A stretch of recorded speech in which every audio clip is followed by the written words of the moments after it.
Thank you for tuning in to the GSMC Basketball Podcast presented by the GSMC Sports Network. I am your host, Nelson, and I am here on this fantastic Friday afternoon. It's not raining anymore. It's actually a pretty nice day over here in Virginia. And so today we are going to be talking about some basketball now. It's a little bit of a slow day for basketball, I will admit. There isn't really a lot of news to go around, but still I will talk about some things that ended up happening. Like, for example, the first segment is going to be about the ESPY Award winners that have just been named out. So I'm just going to talk a little bit about the ESPY, like who won, specifically the basketball players that ended up winning, because I'll explain a little bit about the ESPYs in the first segment. And then we also have the second segment, which is going to be about the NBA TV deal that was just recently announced, and I'm just going to talk a little bit about what that could mean, for the NBA.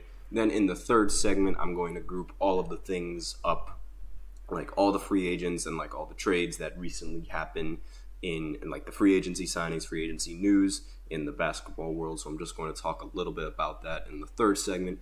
And then in the fourth segment, I'm going to talk about a Lakers trade idea, because for some reason the Lakers are just horrible in free agency and they just couldn't get anyone to sign for them. So fantastic work by the Lakers.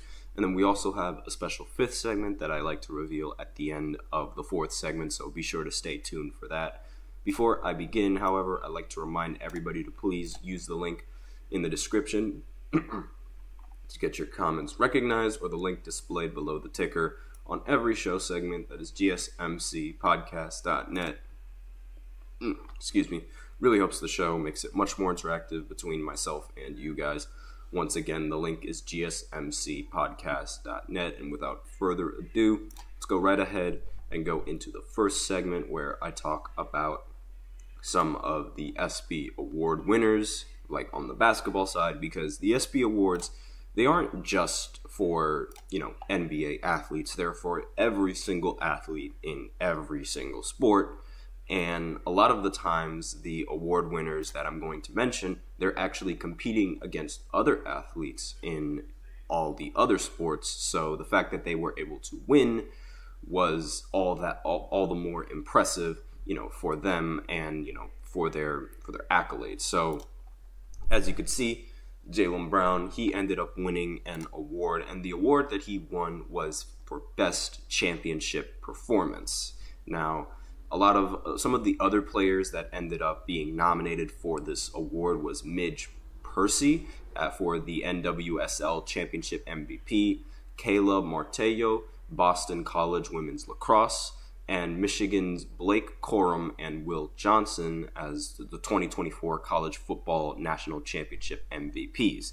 So Jaylen Brown was chosen as the winner for the Best Championship Performance. Now, it's a little bit odd considering how amongst the recent finals MVPs, like either in this decade or the past 10 years, he's arguably his performance is arguably one of the most lackluster, I guess you could say, or like one of the least impressive finals MVPs. Like in the past 10 years, I'd say the only finals MVP that was arguably worse than Jaylen Brown was Iguodala when he won the finals MVP back in 2015. A lot of people thought it should have been Steph Curry, and everyone was incredibly surprised that Iguodala even won the finals MVP. But aside from that, Jaylen Brown ended up winning the award for Best Championship Performance, and I'm pretty sure Jason Tatum is incredibly salty at the fact that Jaylen Brown ended up winning both the finals MVP and the Best Championship Performance, because one of the big reasons why Jaylen's performance was, I guess you could consider, lackluster compared to all the other finals MVPs is just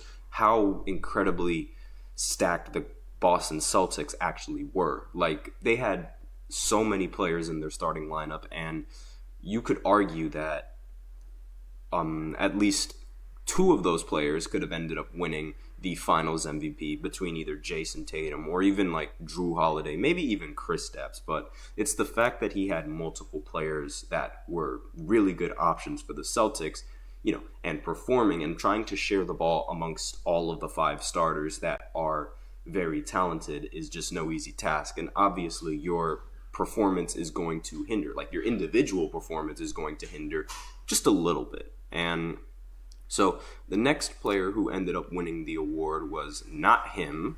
Jesus Christ. I don't know why he is on the display. I apologize for that. He did not win a single award. Let me just go ahead and scroll through all of this. Here we go. Luka Doncic.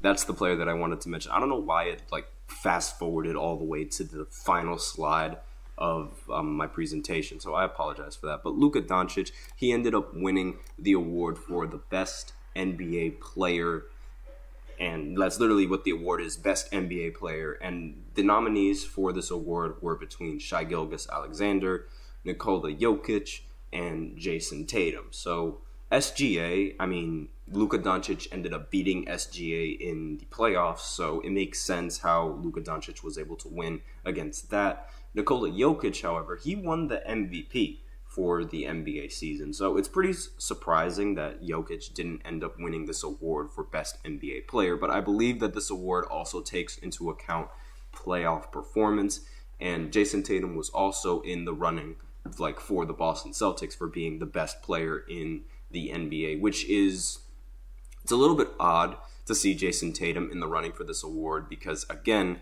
Jason Tatum didn't win the Eastern Conference Finals MVP, nor did he win the NBA Finals MVP. So the fact that he's in the running for this particular award is a little bit odd. I don't see why he was even chosen for this award. But again, probably due to his playoff performance and just how he played in the entirety of the postseason. But aside from that, no complaints on Luka Doncic winning this award. I think it's well deserved. He deserves to win this.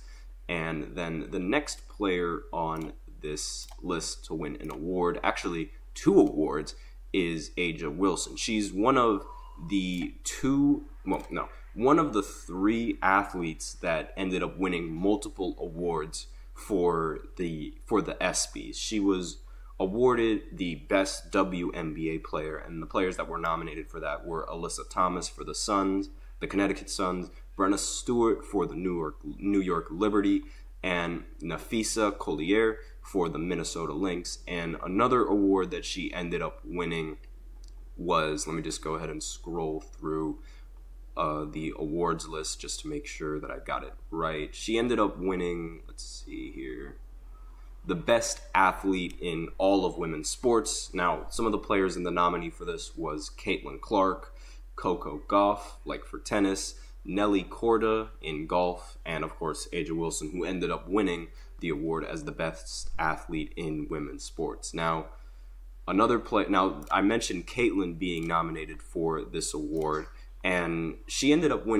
also ended up winning 2 awards in the ESPYs as well, and she's again one of the 3 athletes that ended up winning 2 awards for the ESPYs. And if she ended up winning the best athlete for women's sports, she could have been the only athlete on this entire list that ended up winning 3 awards for the ESPYs. Now, I mentioned that Caitlin and A'ja were 2 of the 3. Now, the third player that ended up winning multiple awards was, no surprise, Patrick Mahomes. And, he's just an NFL player, so I can't really talk about that. But he won the award for being considered the best athlete in men's sports. And it's there's not a single NBA athlete that was nominated for this award. So props to him, props to Patrick, but I'm not going to really talk about that. Now, for Caitlin Clark, on the other hand, she ended up winning the award for the best college athlete for women's sports. The award was divided between men's sports and women's sports because, let's face it, it just wouldn't be fair to pair both the men's and the women's sports together. I think it would be rather unfair. So she won the award for best college athlete for women's sports. And the other players that were nominated, or the other athletes that were nominated for this award, were Hayla Bryant, LSU Gymnastics, Sarah Franklin, Wisconsin Volleyball, and Izzy Skane for Northwestern Lacrosse.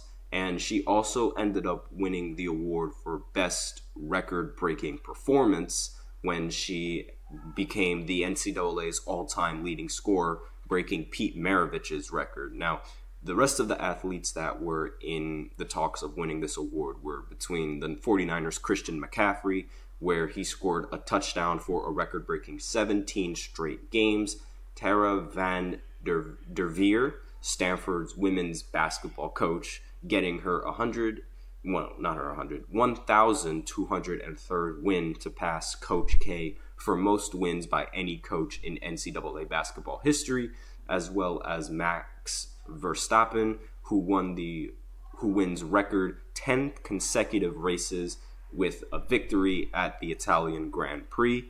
So the fact that she was able to win this award over several other male athletes and several other, athletes that aren't even playing in her sport is nothing short of impressive.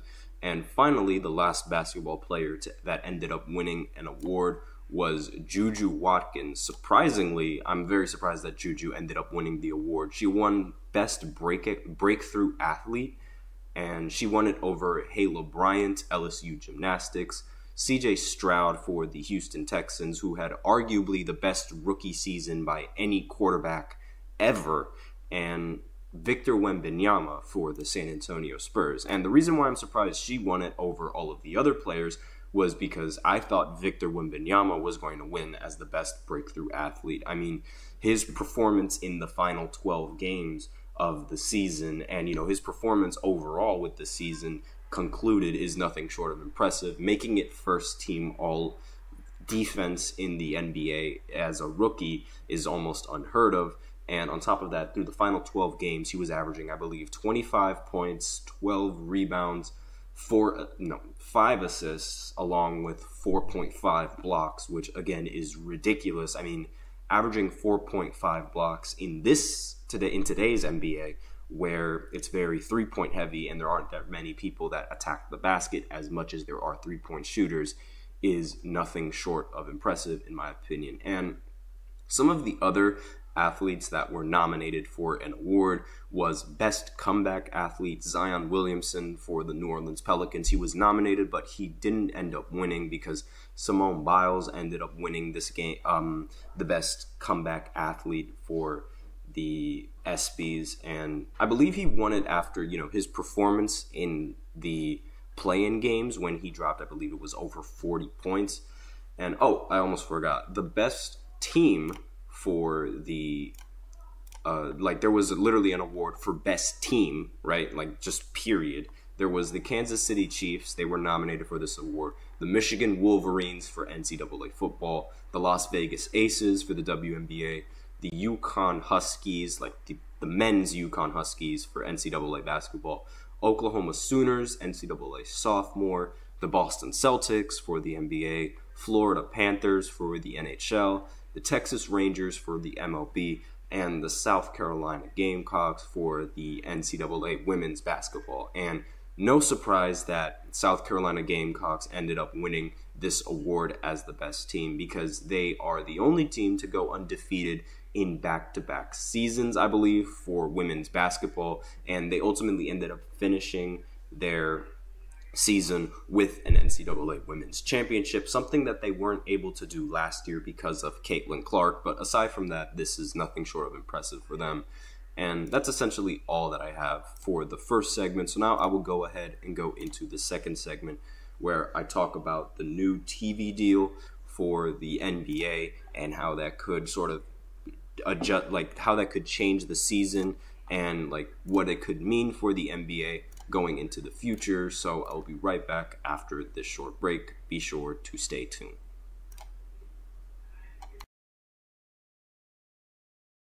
I feel like I'm losing my mind. Is everybody in the world blind? Please, Lord, give me a sign, a sign. I feel like I'm losing my mind. Is everybody in the world blind? Please, Lord, give me a sign, a sign. I wanna be the greatest. Everybody on the fake shit. I look around and feel like everybody is the fakest. I make this every day and I'm impatient, hoping one day I blow up from the basement. Statement, the top is so vacant. I don't hear shit that I think is amazing. Waiting for my day when I'm playing sold out shows for 1,000 faces. Hey, give me that crown, get in my way and to be put down. It ain't your place, all this my town. If I want that shit, then I'll get it right now. I'm losing it, the noose it fits, I'm losing shit. A stupid myth, you choose to live or choose to dip. You choose to fight or lose your grip and lose a gift. Oh, I feel like I'm losing my mind. Is everybody in the world blind? Please, Lord, give me a sign, a sign. I feel like I'm losing my mind. Is everybody in the world blind?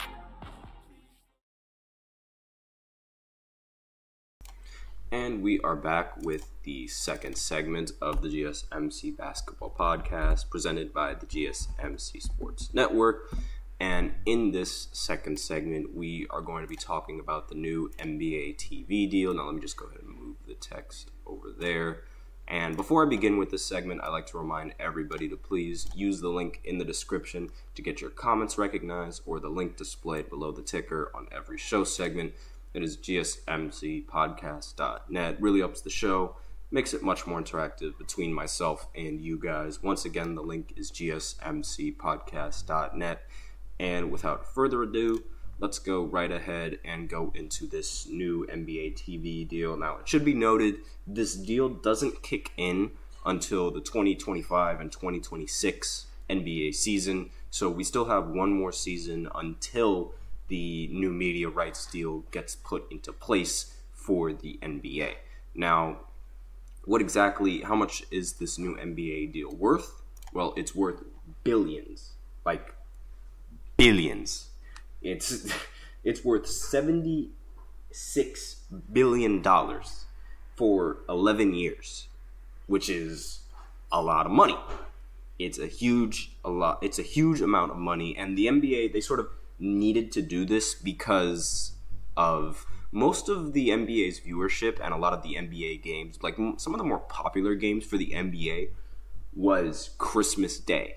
Like a lot of the games on Christmas for the NBA are considered vintage games, and a lot of games on Christmas for the NBA are some of the most watched games in the NBA season. Like the NBA used to own Christmas until the NFL decided to put Christmas games on their own schedule. Now it's like the NBA, like as much as I like NBA basketball, it just cannot compete with NFL football, and it cannot compete with the NFL on Christmas nonetheless. Like they noticed this when the NBA returned in the bubble back in 2020. So when the NBA returned in the bubble, the finals viewership was at an all-time low. But when the NFL returned, like during quarantine, their viewership did not take a hit whatsoever. In fact, it almost increased. Like they were still getting like 20 million views per game at least in just regular season games, as opposed to like where the NBA was getting just millions of views, like just 1, 2, maybe even 3 million views for playoff games. And it's really like, it's a staggering difference, like the popularity between the NFL and the NBA in the United States. So they really needed this media rights deal just so that way they could ensure that there are more games being covered and it's easier for a lot of fans to access some of these games. Because as an NBA fan, there are only like there's only a couple of primetime games that I'm able to watch. Like if I'm not living in New Jersey or New York, the only games that I have access to are either the Brooklyn Nets or the New York Knicks, right? Like throughout my childhood, those were like the only games that I was able to watch consistently. Like if I wanted to watch Kobe Bryant play for the Lakers, then, you know, it's only like here and there or so-and-so where I get to watch him play, or at least in the postseason where I get to watch him play. So the deals for the NBA are with ESPN, ABC, NBC, and Amazon Prime Video, and these will average at least $6.9 billion per season, and the NFL averages $10 billion per year, but that's with, 5 networks. Depending on how things fare with TNT Sports, the NBA could cross the $7 billion threshold. Like TNT could easily match this deal And, this is just the contract for like the new TV deal. So we'll see if TNT is going to match this deal and sort of join in with the rest of the medias that I just mentioned before to cover NBA basketball. Now, when does this become final? Now, it's not going to be final for at least a couple of weeks. The NBA has a board of governors meeting in Las Vegas next week and could approve the deal there. Once the league sends the finished contracts to TNT Sports, it would have 5 days to match one of the deals, right? So the question now being is, does TNT Sports have any chance? It's very, very slim, at least according to this article from Associated Press. And if the NBA really wanted to keep one of its legacy partners in the game, it could have carved out a limited fourth package of games by now, right? With TNT's recent acquisitions of the French Open, college football playoff early round games, the Big East, and Mountain West, it appears the owner, Warner Brothers, Discovery it's like preparing for life without the NBA. It seems like the TNT is ready to move on from NBA coverage, which is going to be really unfortunate. And Turner Sports has had the NBA since 1984. TNT Sports is paying $1.4 billion per season. Considering the amounts of the three proposed packages, that would make the Prime Video rights the one it would be likely to try to match. Like, they would most likely try to match Prime Video as opposed to matching all of the other TV deals. Now, why is the deal so long? The leagues want economic certainty for the networks and media companies that hold the rights. Live sports continue to be prime real estate for advertisers. Now, how will this benefit the fans? Now, according to this article, you may need to go to your channel guide often, but during the last 3 months of the regular season, there will be a national NBA telecast every night on either ABC, ESPN, NBC, Peacock, or Prime Video. Because, as I mentioned previously, all of those media teams and media rights, they're mainly reserved for the NFL and the regular season because that genuinely gains them more popularity. Like, let's face it, while Prime Video might not be like the most ideal setting for watching NFL football, people are adapting because they want to watch NFL football on Thursdays. And let's see. So how does this affect the NBA? Well, this affects the NBA's salary cap tremendously. So this is sort of why we're seeing a lot of big contracts for rookies and players that haven't really proven themselves, because in the future the contract is going to be worth significantly less. A lot of people, for the NFL, they're saying that Patrick Mahomes is significantly underpaid now because he signed the deal, but once he signed the deal, everyone thought that was a super big contract. But now, with all of the other NFL quarterbacks getting paid more than Patrick Mahomes, everyone's saying that Patrick Mahomes is underpaid. The same thing could be said for Jaylen Brown's contract with the Boston Celtics. Eventually, in the future with this media rights deal, it's expected that the salary cap for the NBA is going to increase, and therefore teams wouldn't really be like the Boston Celtics now. They're in the second apron without a doubt, but as the salary cap increases, there could be a chance that after, I say, maybe 3 or maybe even 2 years, 2 or 3 years or 4 years, the salary cap would increase and they would no longer be in that second apron. So this could end up, benefiting a lot of NBA teams and, keeping their players, just making sure that they're happy with the money that they're making. Now, let me just go ahead and continue looking at this article. So who is the top package? ESPN and ABC, they will continue to be home to the league's matchups as well as the NBA Finals. So there's no really change. There's no real change in that department. ESPN and ABC, those guys, they're going to continue owning the NBA Finals. Even though the NBA will have 2 broadcast partners for the first time, the Walt Disney Company was adamant about not sharing the finals.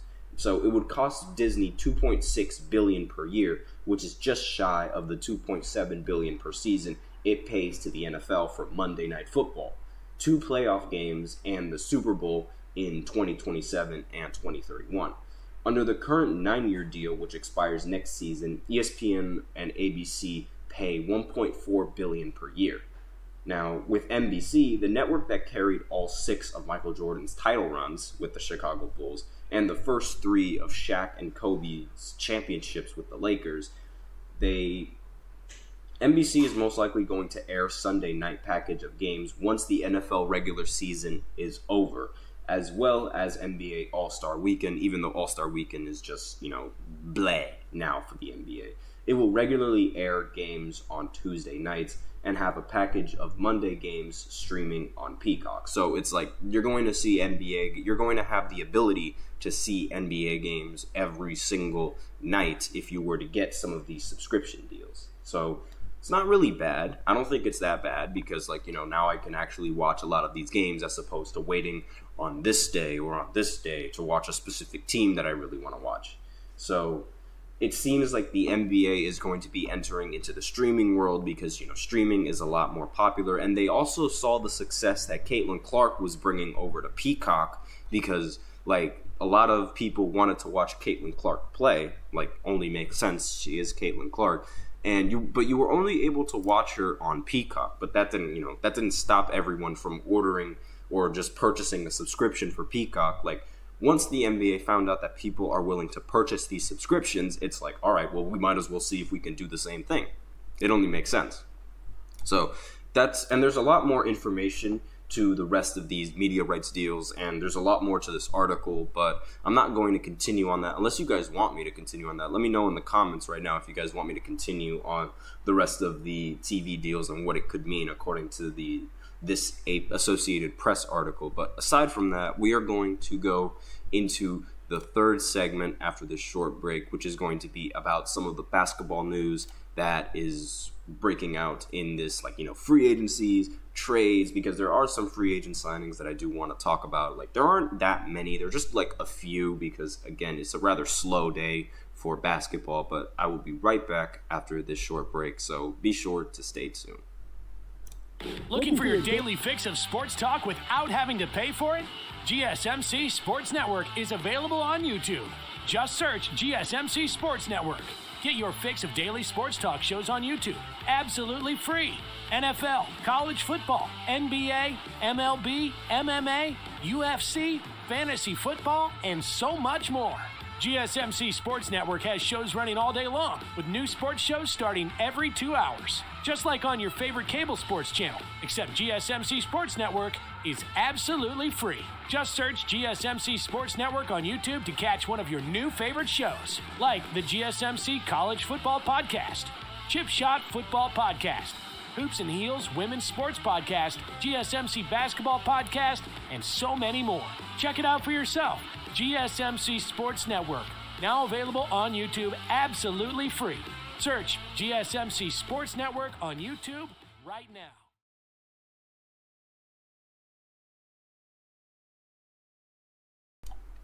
And we are back with the third segment of the GSMC Basketball Podcast presented by the GSMC Sports Network. And in this third segment, I'm just going to talk about some of the basketball news that's going around in the NBA or in all sorts of basketball because, again, it's a rather slow day, so there's not really much that needs to be talked about. But one thing that I will bring to everyone's attention is that Kyle Lowry for the 76ers is back, and he agreed to a 1-year deal for the Sixers. He is a 6-time All-Star. He's more commonly known for playing on the Toronto Raptors and winning the only championship that the Raptors have won in franchise history. He's a 6-time All-Star, and he's returning to the Sixers, I believe, on a veteran minimum.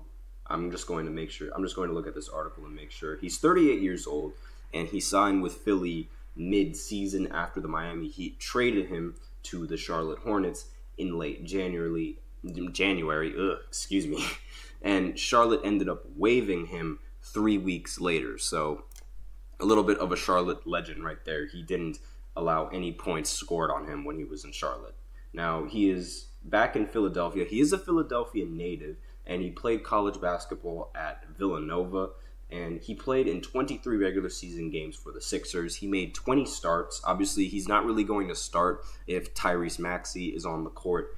And he averaged 8 points, 4.6 assists, and 2.8 rebounds per game. He also shot 40% from the three-point line, so while you think he's not as valuable as he was on the Raptors, again, he's really not that valuable when he was on the Raptors. He was a second option when he played with DeMar as well as playing with Kawhi Leonard, but as a veteran and someone who is, 38 years old, he still has some sort of value, and as a three-point shooter and as a competent playmaker. And obviously when you have vets on a team that's relatively young, they can teach a lot of these young players a lot of things that they wouldn't normally learn until, playing several years in the NBA. So you could give those young players a bit of a head start if you have these veterans on the team, which is why the Chris Paul deal with the San Antonio Spurs is seen as a very good deal, because we know how many years Chris Paul has under his belt in the NBA,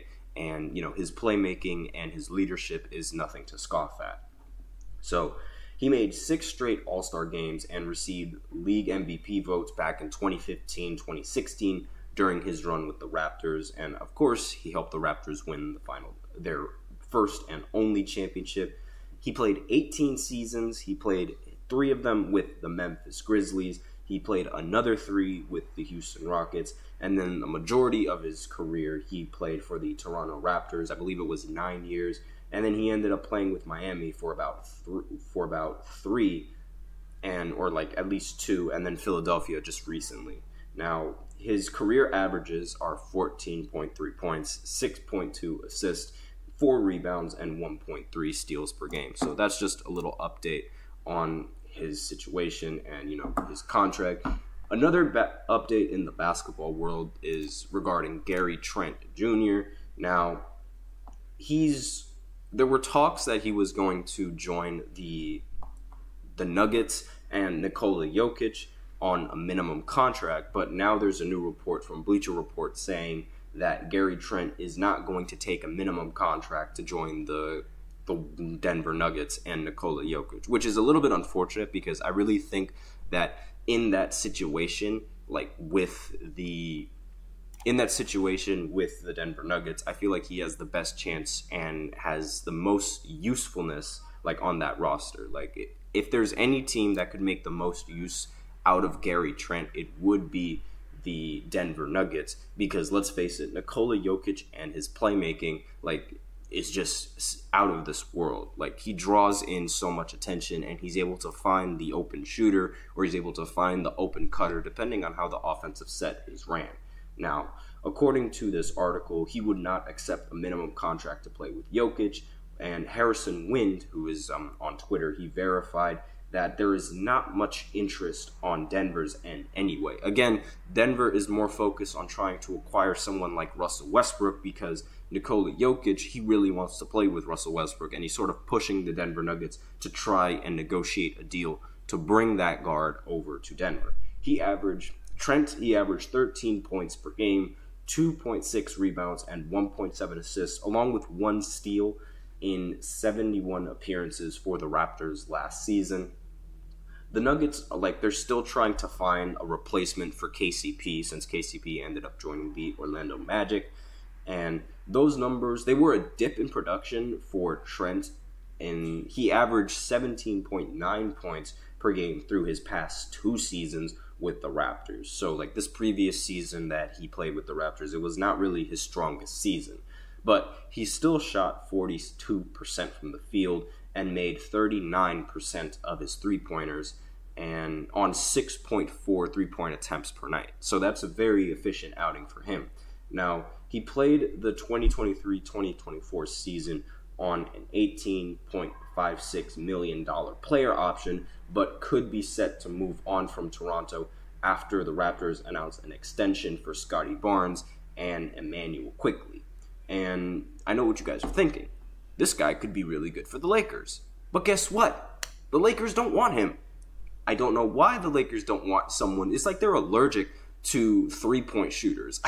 I really don't know what it is, but every single free agent that's a good three-point shooter, they've just been like, nope, we'll pass. No, we'll find someone else. I don't understand why they're just so reluctant to bring in 3-point shooting, which is exactly what this team needs and was arguably the biggest problem when they had Westbrook on the team and when they had Darvin Ham as their head coach. Like, the rotations were bad because there weren't that many 3-point shooters on the team to pair with Russell Westbrook or even LeBron for that matter. And when you have LeBron on your team, like, you know, a all-NBA playmaker, one of the best playmakers that the league has ever seen, why wouldn't you want to surround yourself with 3-point shooters? It just doesn't make any sense to me. And they've never been a strong 3-point shooting team in recent history, which is something that I don't understand. Like, they just refuse to adapt to how the NBA is played now. And it's really infuriating because why wouldn't you want someone that can shoot 3-pointers in the league? Like, it doesn't make any sense. Now, TSN's Josh Lewenberg reported Monday that the Raptors originally offered Trent an annual salary of $15 million to remain on Toronto, but the guard's representatives reportedly asked for a raise to the annual value approaching $25 million. So he wants to make at least, $25 million per year. Now, the $15 million offer is, quote, no longer on the table, as Lewenberg reported, so Trent is going to need to find that money somewhere else. Now, with the market drying up, one league insider suggested Trent would be lucky to get a mid-level exception valued at $12.5 million, which would be a significant down payment compared to the money that the Raptors offered him, which, it would be really sucky for him.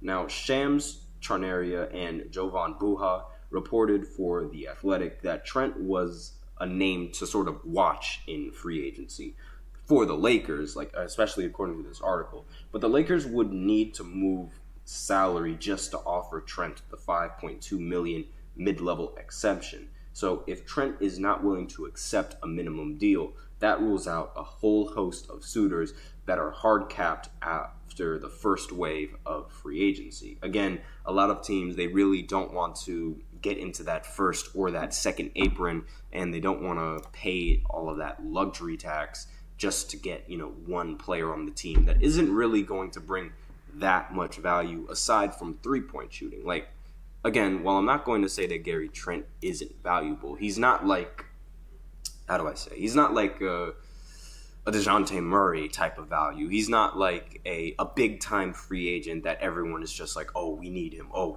He's not that kind of player, as sad as it is, and as unfortunate for him as it is. Now, again, the Lakers, they would be a very competent suitor for him, but the Lakers just don't want to pursue him, either because they want to avoid the second apron or because they think they can get someone else, which is what I'm going to talk about in the fourth segment, because there is a trade idea for the Los Angeles Lakers, at least according to this article. So I'm just going to talk a little bit about that and, my thoughts on like the move that they are trying to do. Again, I don't really think it's going to be a strong move because, again, they are still going to be capped at that second apron, and that's going to cripple them. But aside from that, I'm just going to talk about that in the fourth segment, so be sure to stay tuned.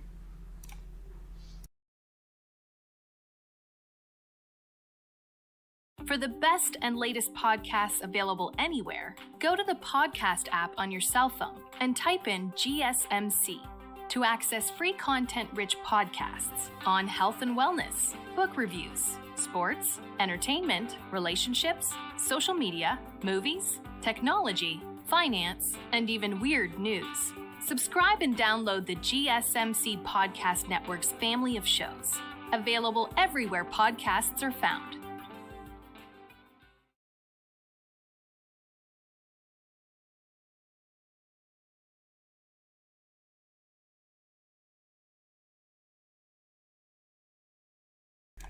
And we are back with the fourth segment of the GSMC Basketball Podcast presented by the GSMC Sports Network. And in this fourth segment, I'm going to be talking about a Lakers trade idea according to this article.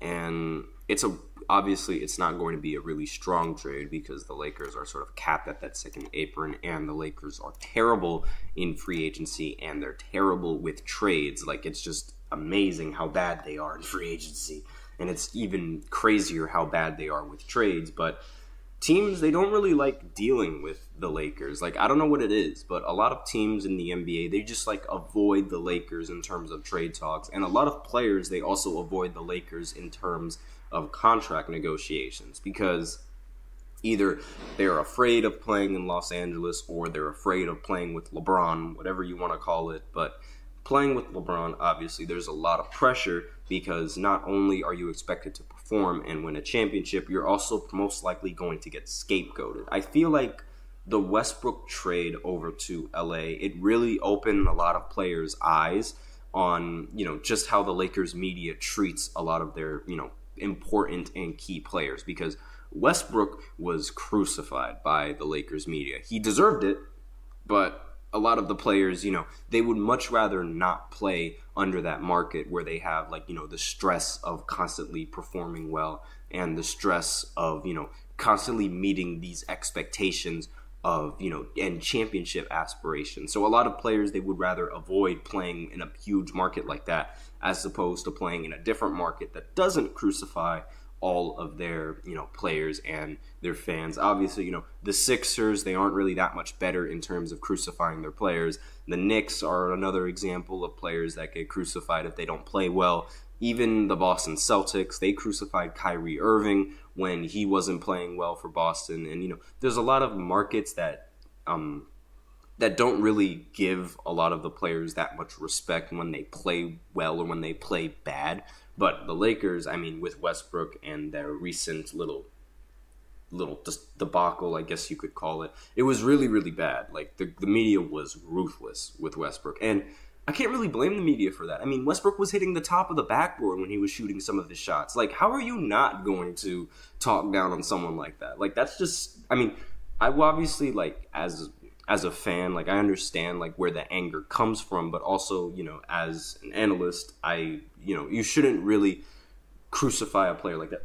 Fly is in my way. You shouldn't really crucify a player like that just for taking, just that horrible of a shot. But at the same time, it was Russell Westbrook, and he was playing really, really bad on the Lakers. Now, whether it be a bad fit, whether it be just him playing bad, you can call it whatever you want. He just wasn't good for the Lakers. And I feel like that sort of cripples the franchise and their ability to sign free agents and their ability to do trades. Now, this trade idea is coming in from Bleacher Report. Again, now the title of this is "The Lakers Need Wendell Carter Jr. Trade After Disappointing Offseason Amid NBA Rumors." Now, the quote. They use the word "need," right?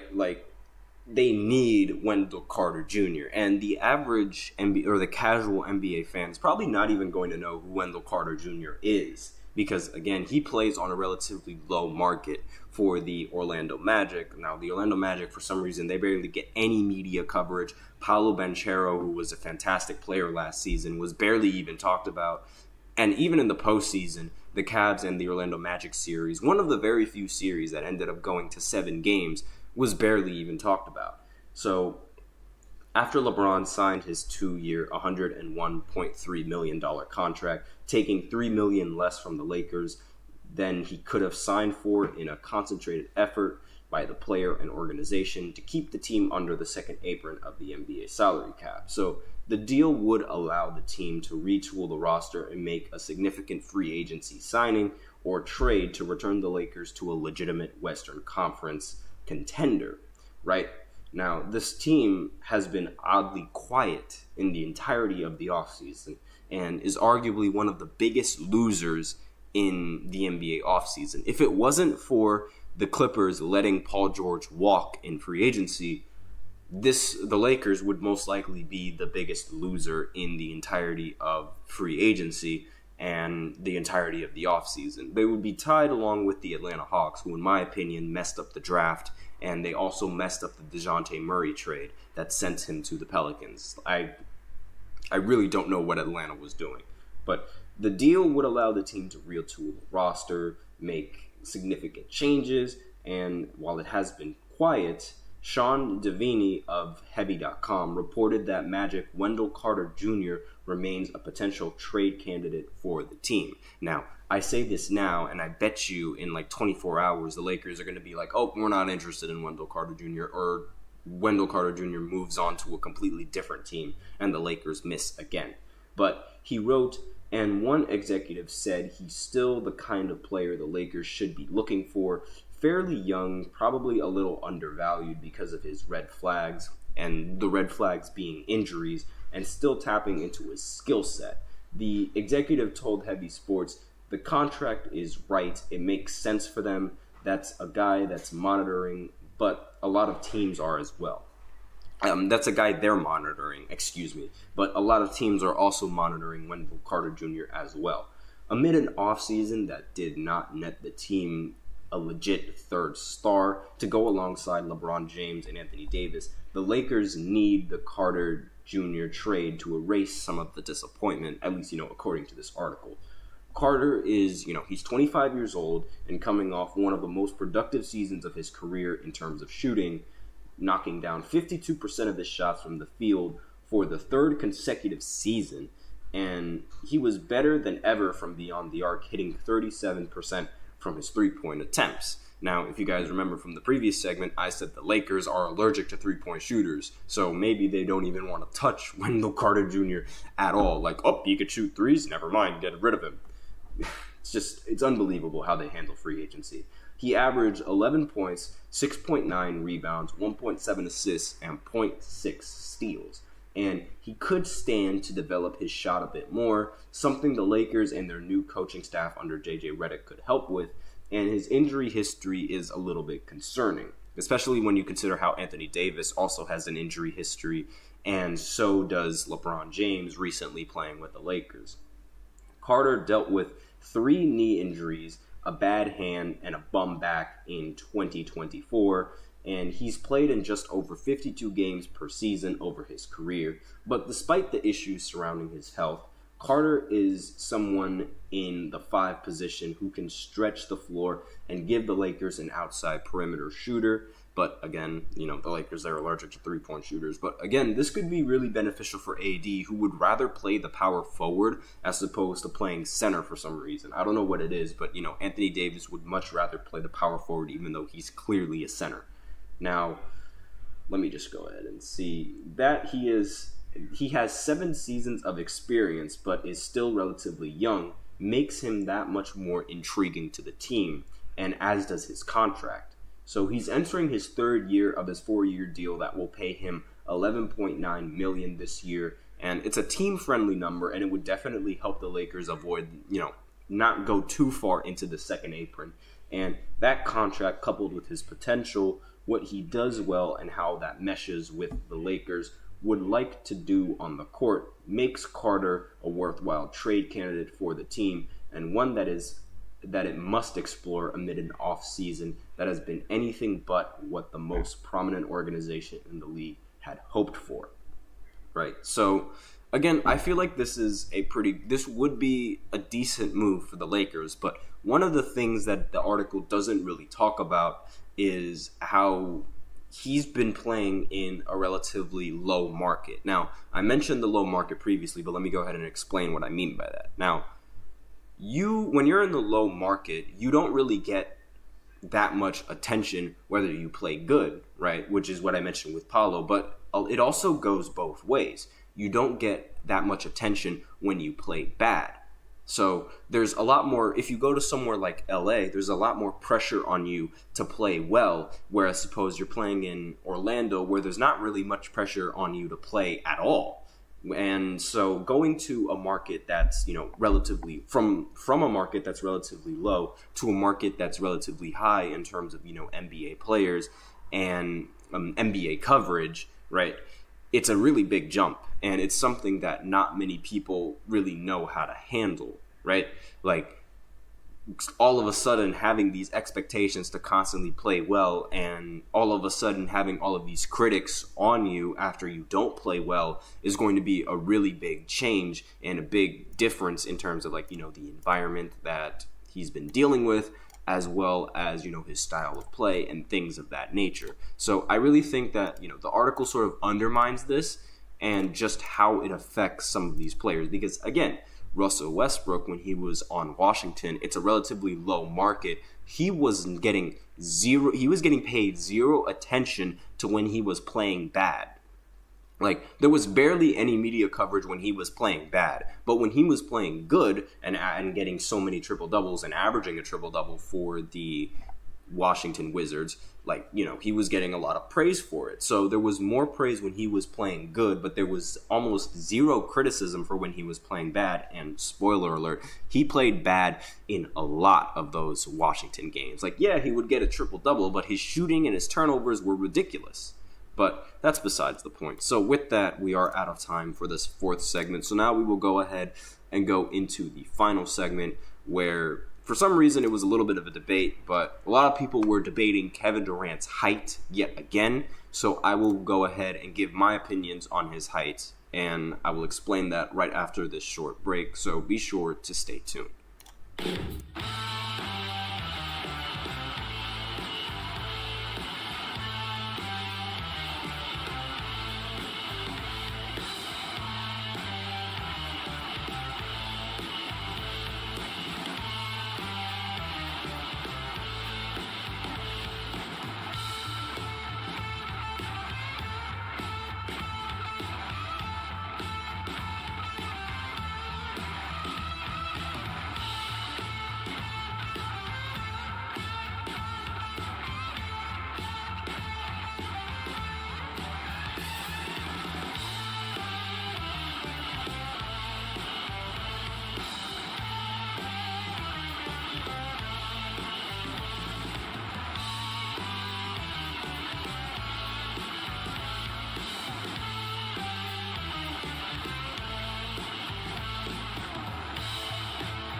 And we are back with the fifth and the final segment of the GSMC Basketball Podcast presented by the GSMC Sports Network. And in this final segment, we are going to be talking about how tall is Kevin Durant, because that was something that was being talked about, and I'm just going to go ahead and move the title just a little bit. That was something that was being talked about, over the 2 days ago and going into yesterday and then going into today. It was a really big discussion because Kevin Durant, he doubled down on saying that he was 6'9", but when you look at this image right here, you can clearly see that he's way taller than 6'9". I mean, when you look at his height compared to Anthony Davis, Anthony Davis is listed as 6'10". But you can clearly see that Kevin Durant is just a few inches taller than him. And when you look at Bam Adebayo, he is actually listed as 6'9". But, if you look at Kevin Durant is clearly taller than him, right? But Kevin Durant ended up doubling down on his height being 6'9", and was even alleging that those other players that I just mentioned were actually lying about their height. But that's just not true whatsoever. So if you guys paid attention to Kevin Durant's height since he was drafted, right? He was listed as 6'9", but recently, there's a lot of debate and there's a lot of thought that he's not actually 6'9", but rather, 6'11", or maybe even 7 feet tall. There's a huge debate on just how tall Kevin Durant actually is, and him doubling down only accentuates that debate even more. But the reality is that KD, he's at the very least, he's 6'10", but at the very most, he's 7 feet tall. But why would Kevin Durant lie about his height? Well, the reason being was because Kevin Durant, when he was drafted, he was drafted during a time where it was it was illegal for big men to shoot jump shots, right? Back in the 2010s, it was almost unheard of seeing someone that was 7 feet tall shoot a jump shot. And Kevin Garnett was one of the very few exceptions to those players. Dirk Nowitzki was also a rare exception to one of those tall players that could shoot the three or shoot a jump shot. despite being so tall. It was unheard of back in that time. But now, with how the NBA has sort of been more lenient with the shooting, it seems more apparent for someone that's really that tall to be able to shoot a jump shot. I mean, we have 7'4" Victor Wembanyama shooting 3-pointers, for crying out loud. But how tall is Kevin Durant? He's like 6'11", 6'10", maybe somewhere around that, because the reason why he lied about his height was because at the time he wanted to be listed as a small forward and didn't want to play power forward, because playing power forward at the time, like playing big, would have restricted his game. And Kevin Durant, he knew exactly just the type of player that he could be and the caliber of a scorer he could be. And being limited to just, setting screens and just running a pick and roll is something that he didn't want to do. So, which is why he, made the decision to sort of not really lie about his height, because that's another stipulation. Like, a lot of people think he lied about his height. He did now recently, because he's definitely not 6'9" now. But I believe when he was getting drafted, because he was relatively young when he was getting drafted. I'm just going to make sure I was correct. Kevin Durant's age on draft night, I believe he was like around 20 years old when he got drafted in 2006. Now, or in 2007, I should say. I apologize. Kevin Durant age in 2006. I'm just making sure again, he was about 18 years old in 2006, right? So males, like, they take a longer time to stop growing, right? They usually stop growing at around 21 years old. So what I think happened was that, he was listed at 6'9" when he was drafted, but over the years, as he, until he turned 21, he continued to start growing, and he ended up being 6'11", 6'10", with shoes on or without shoes on, whatever you want to call it, right? But he continued to say that his height was 6'9", so that way he could avoid playing the power forward, because he didn't want to play the power forward and be limited to just being a screener and a popper, because he knew that he can do so much more for a team if he was more of a versatile scorer, and it ended up working out well for him. So the reality of Kevin Durant's height is that he's 6'10", 6'11", and he just didn't want to be relegated to playing the power forward or the big man, because not only would that have been a mismatch on the defense, I mean, let's face it, Kevin Durant is incredibly skinny for an NBA player, and if he was supposed to guard the big man or the power forward at the time, it would have been a very difficult task for him, as opposed to maybe guarding a small forward, which would have been a lot easier since he is a lot quicker on his feet than most of NBA big men that are 6'10" or 6'11". So that's sort of the reason why he ended up lying about his height, or just, and again, I don't really think he was lying about his height, because again, in 2006, when he was 18, he was listed at 6'9", but he just ended up getting taller as the years progressed. So that's sort of hopefully that ends the debate on just how tall Kevin Durant actually is, because I feel like a lot of, not the casual fans of the NBA, they already know that Kevin Durant is at least 6'10", and at most 7 feet tall. But, people just don't really care, because he's just that good of a scorer, and he's that good of a shot creator and things of that nature, right? But that is all I have for you guys on this 5th segment. So with that, we are out of time. Thank you so much for tuning in to the GSMC Basketball Podcast, presented by the GSMC Sports Network. Your support means a lot to us, so remember to subscribe to the show, leave a positive review. It really does make a difference. We also invite you to follow us on Facebook, Twitter, TikTok, and Instagram for more content and updates. And as usual, please remember to use the link in the description to get your comments recognized, or the link displayed below the ticker on every show segment. That is gsmcpodcast.net. It really ups the show, makes it much more interactive between myself and you guys. That is all I have for you today on this final segment. Thank you so much for tuning in. I am your host, Nelson. Enjoy your weekend, and as always, take care.